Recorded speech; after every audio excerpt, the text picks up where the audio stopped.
civilizations die from suicide, Right. not by murder. We'll come to the argument by argument in the book, but why do you lead the book with that quotation? Well, because I think the West is disintegrating. It's the greatest civilization the world has ever produced, and I think it is dying. Take a look at what happened from the day, for example, my father was born in 1905. Western empires controlled the entire world, with the addition of Japan and Asia, 6 or 7 countries, America included, controlled the entire world. We went through 2 world wars that carried off something like 100 million people, most of them Western peoples. And as a consequence, I think all these Western nations, they all lost their empires. Almost all have lost their armies and navies. They have lost their basic fundamental Christian faith.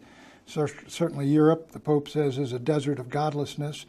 And as they have lost that, their culture has begun to disintegrate, and the people have begun to die. There's not a single Western nation whose native-born population has a birth rate that will enable it to stay in its present form through this century.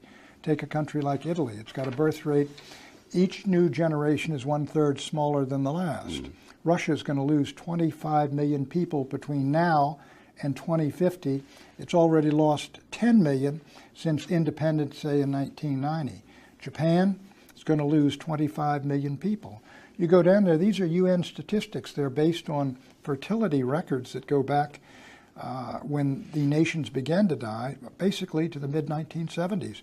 So I think you're going to see the West and its peoples shrink as a percentage of world population. All of them, I think, will be predominantly, in terms of their population by the end of this century, folks from the third world and from different cultures and civilizations. And the idea they're going to preserve Western culture and civilization, I think, is really putting hope over experience. I'm going to try to recover enough to continue with the show.